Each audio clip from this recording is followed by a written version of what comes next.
함께 나누실 말씀 창세기 45장 1절부터 15절까지 말씀입니다. 한 절씩 교독하겠습니다. 요셉이 자기에게 시종을 드는 사람들이 있는 앞에서 더 이상 자신을 억제하지 못하고 소리쳤습니다. 모두 내 앞에서 물러가라. 그의 곁에 아무도 없게 되자 요셉은 자기 형들에게 자신이 누구인지를 밝혔습니다. 그리고 너무나 큰 소리로 우는 바람에 이집트 사람들이 그 소리를 들었고 바로의 궁정에서도 그의 울음소리를 들었습니다. 요셉이 자기 형들에게 말했습니다. 제가 요셉입니다. 아버지께서 아직 살아계십니까? 그러나 형제들은 요셉 앞에서 너무 놀라 도저히 대답을 할 수가 없었습니다. 요셉이 형제들에게 말했습니다. 제게 가까이 오십시오. 그들이 가까이 오자 요셉이 형제들에게 말했습니다. 제가 형님들이 이집트에 팔아버린 형님들의 동생 요셉입니다. 하지만 형님들이 저를 이곳에 팔았다고 해서 근심하거나 자책하지 마십시오. 이는 하나님께서 생명을 구하시려고 저를 형님들보다 먼저 여기로 보내신 것이기 때문입니다. 2년 동안 이 땅에 흉년이 들었지만 앞으로도 5년 동안 밭을 갈지도 못하고 추수도 하지 못합니다. 그러나 이 땅에서 형님들의 자손들을 보존하시고 큰 구원을 베푸셔서 형님들의 목숨을 살리시려고 하나님께서 미리 저를 보내신 것입니다. 그러므로 저를 여기에 보내신 분은 형님들이 아니라 하나님이십니다. 하나님께서 저를 바로의 아버지와 그의 온 집의 주인과 이집트 온 땅의 통치자로 삼으셨습니다. 이제 어서 제 아버지께 가서 이렇게 말씀드리십시오. 아버지의 아들 요셉이 이렇게 말했습니다. 하나님께서 저를 온 이집트의 주인으로 삼으셨으니 머뭇거리지 말고 제게로 내려오십시오. 아버지께서는 고센 지방에서 저와 가까이 사시게 될 것입니다. 아버지와 아버지의 자식들과 손자들과 아버지의 가축들과 양들과 아버지의 모든 것들이 말입니다. 아직도 흉년이 5년 더 남았으니 제가 아버지를 봉양하겠습니다. 그렇지 않으면 아버지와 아버지의 집안과 아버지께 속한 모든 사람들이 다 가난에 처하게 될 것입니다. 라고 말입니다. 형님들과 제 동생 베냐민이 보는 대로 지금 말하고 있는 제가 바로 요셉입니다.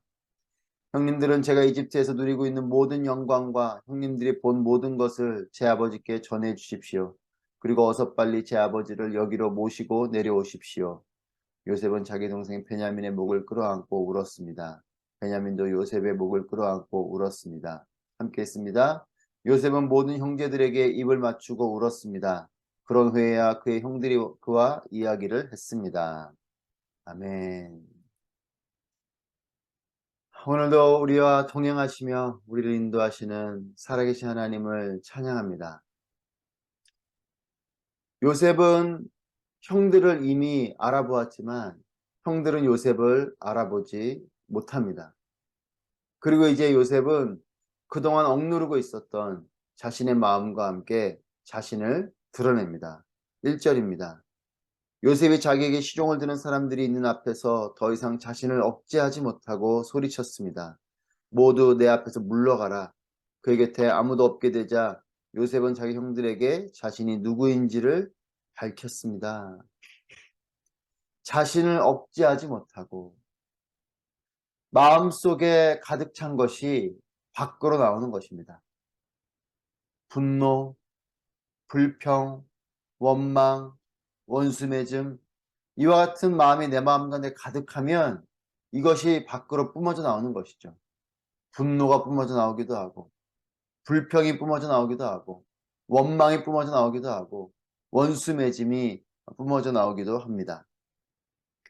요셉의 마음은 용서의 마음입니다.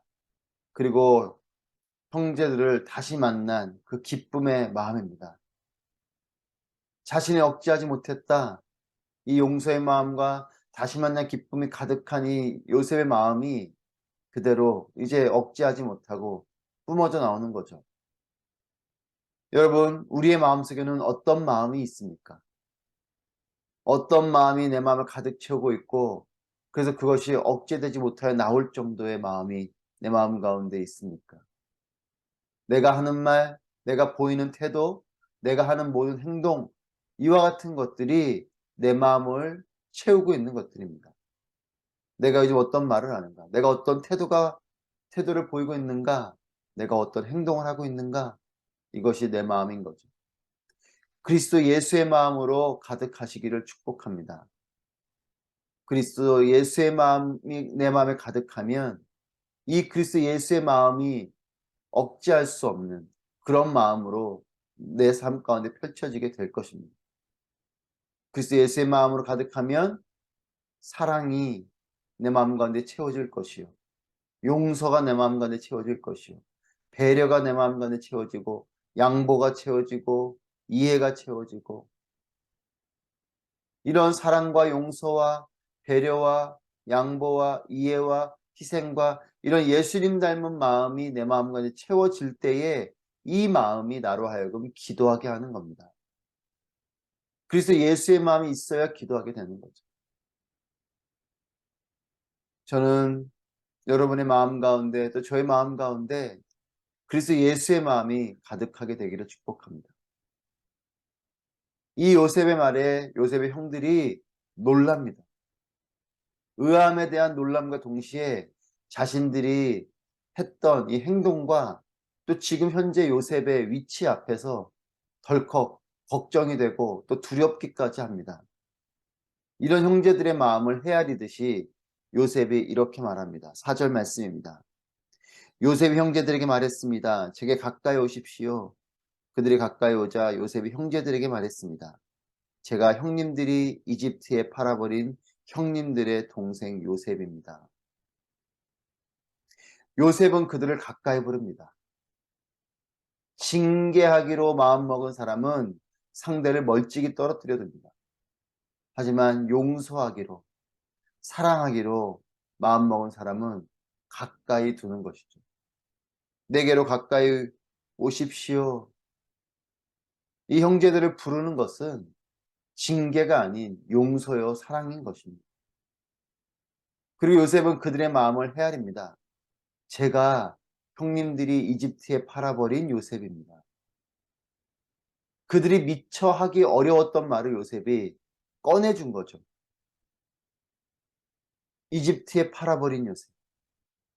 이 이집트에 팔아버린 것에 대한 형들의 마음에 부담이 있는데 이 말을 미처 하기 어려운 이 말을 요셉이 꺼내줍니다.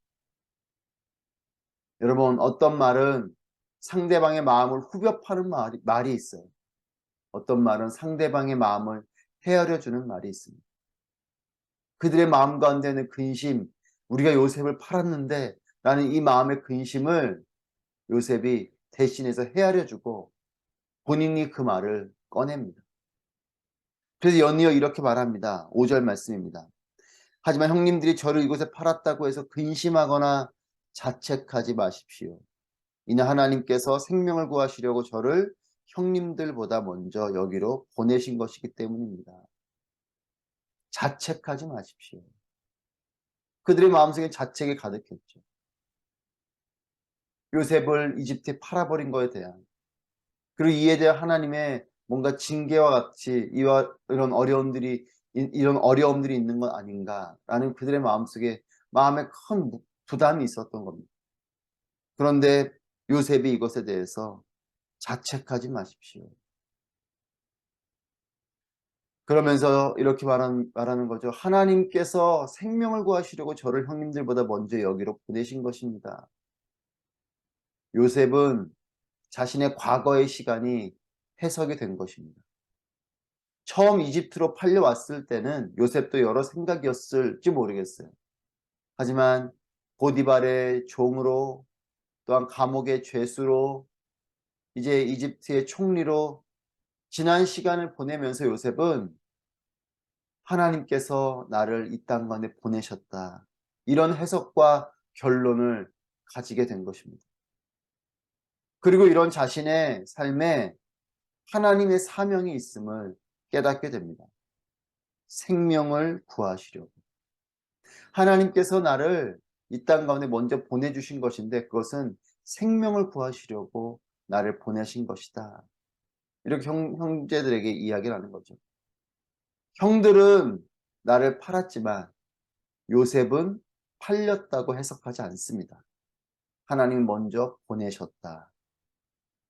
여러분, 때로는 이해하고 해석하기가 어려운 때가 있습니다. 하지만 부디 여러분의 삶이 하나님 안에서 온전히 해석되기를 축복합니다.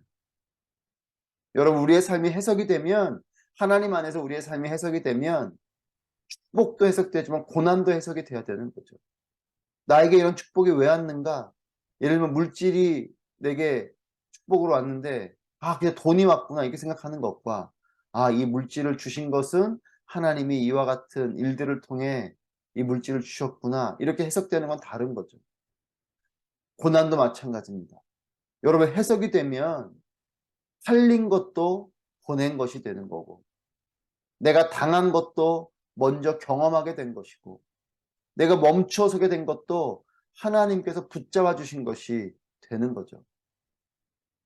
고난도 해석이 되면 그 가운데 하나님의 뜻과 의미와 이런 사명을 발견하게 되는 겁니다.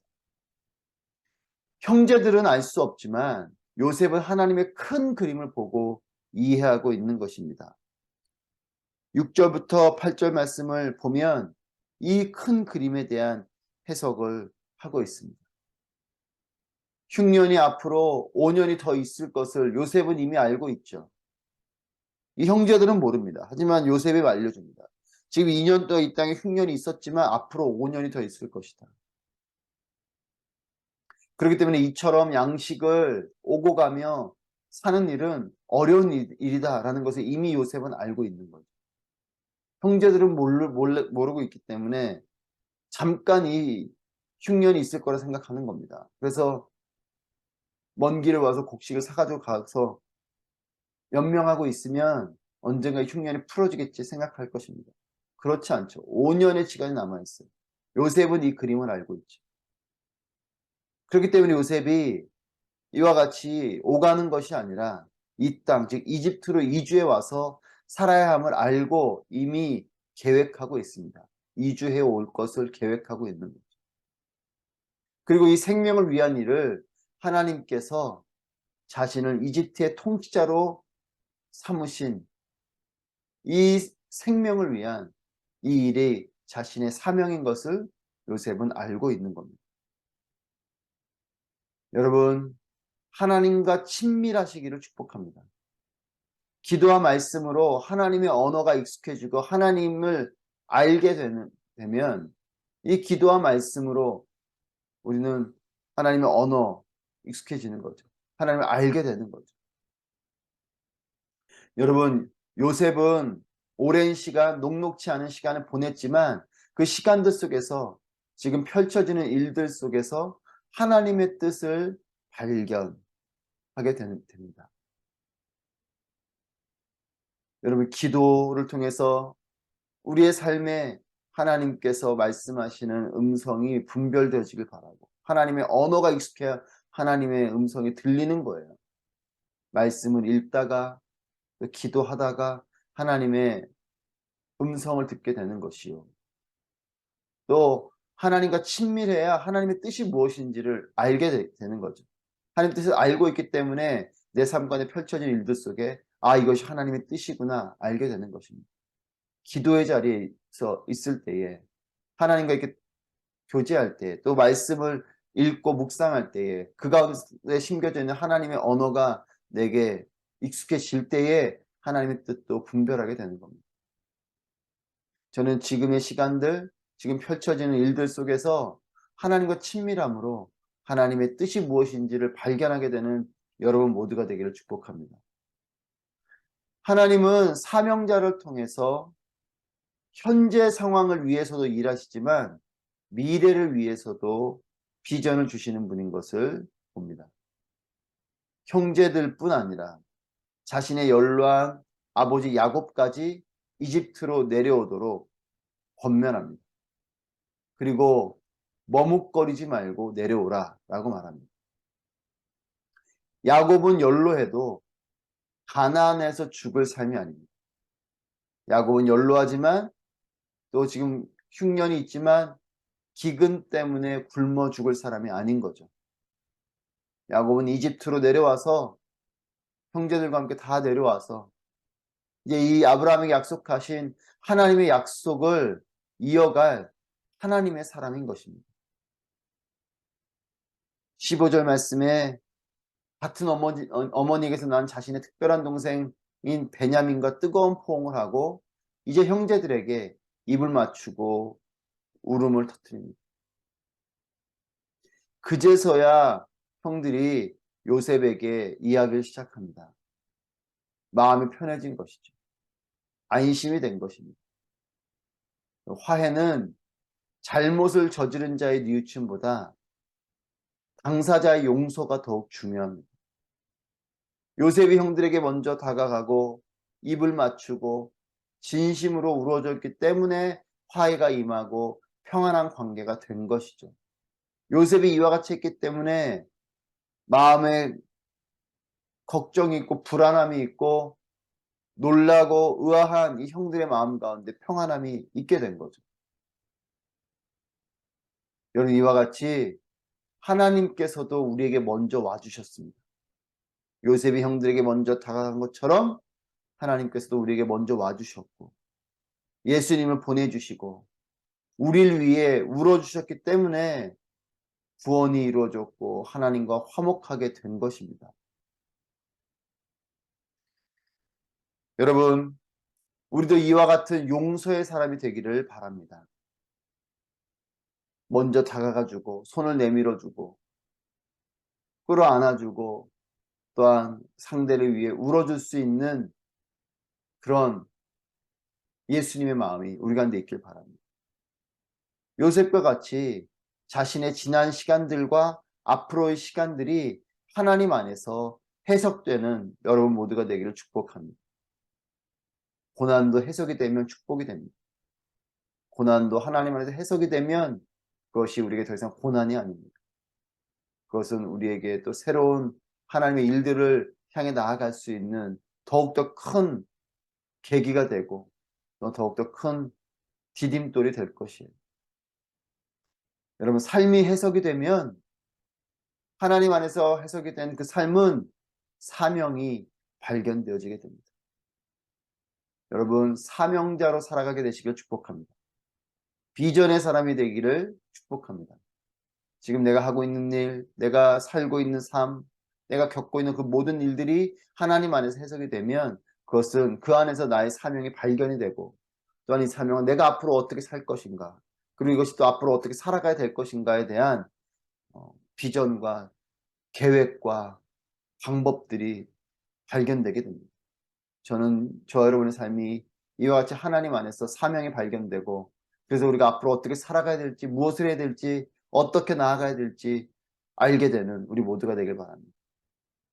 자신의 삶이 해석된 사람, 비전과 사명의 사람, 용서의 사람이 되어서 하나님의 뜻이 이루어지고 또 사람들과 세상을 살리는 아름다운 소금과 빛의 삶이 되시는 저와 여러분 되시기를 주님의 이름으로 축복합니다. 기도하겠습니다. 오늘 말씀을 통하여 기도하실 때 하나님, 과거와 현재 나의 모든 삶이 하나님 안에서 해석되는 은혜가 있게 하여 주옵소서. 이 해석을 넘어서 사명을 발견하는 비전의 삶이 되게 하여 주시옵소서. 예수님 닮은 용서와 사랑을 품게 하시고 그리스도 예수의 마음과 사명자의 삶을 통해 세상의 소금과 빛이 되는 나의 평생의 삶이 되게 하여 주시옵소서. 함께 말씀을 통하여 기도하도록 하겠습니다. 기도합니다.